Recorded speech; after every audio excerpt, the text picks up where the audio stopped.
Hey everybody, my name is Brooke. I am the owner and founder at BE-OCH Organics, and this time I want to talk to you about the bioavailability of CBD, okay? Now, not all CBD is created equal, and there's so many different ways for you to take or administer CBD in order to be able to use it in your everyday life. There's anything from vaping to tinctures that you drop under your tongue to topicals to gummies, so many different things. Okay, so how do you know which one is right for you? Well, first of all, I think you need to know the bioavailability and how they actually function across these different types of administration. Okay, so first of all, the very most bioavailable form of CBD is something that isn't actually available to you and I outside of like a medical setting, and so that would be through IV injection. It's actually still being tested, and it hasn't been approved through the FDA yet. So IV infusion of CBD products is something that is the most bioavailable, obviously, but something that hasn't hit the market yet or the medical field. Okay, the next most bioavailable way to take CBD is through vaping.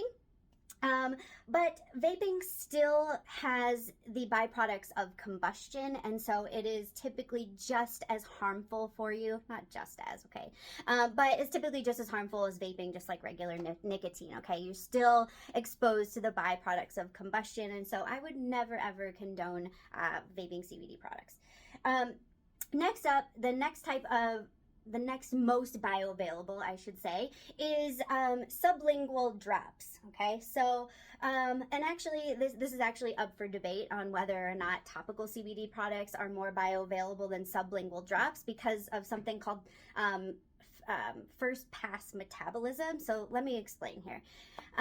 When you drop CBD under the tongue or you take a CBD tincture, it is so much more bioavailable to hold it under your tongue and wait for it to penetrate the skin barrier versus putting it in your tea or coffee or dropping it on food or anything like that, because what you want it to do is try to get as much of that CBD to go directly into the bloodstream versus going down your throat and having to contend with the digestive system. What scientists have found is that CBD actually undergoes something called the first pass metabolism, and so the majority of CBD that you ingest can bypass basically everything and the absorption process and go straight to the liver for excretion, okay? And so that is why ingestible CBD products are not nearly as bioavailable or effective as things like topicals or dropping it under your tongue or vaping, for example, okay? So that being said, CBD is really readily absorbed by the skin. It's really all about the formulation, making sure that you have a great formula that can help to penetrate the skin barrier, but CBD penetrates really well, and it can get into the muscles and the tissues in that localized area when you apply topically, okay? Now, conversely, THC does not penetrate the skin barrier very well, and so that's why things like medical marijuana or medical topicals aren't nearly as effective as just like a pure CBD product because it doesn't penetrate the skin as well, okay? So next up, then you have things like gummies and capsules and sodas and all those things that you ingest and eat and have to contend with the digestive system. These are the least bioavailable forms of CBD, and if you're really looking to get those benefits, I would recommend going with something that is administered differently so that you get more bang for your buck, okay?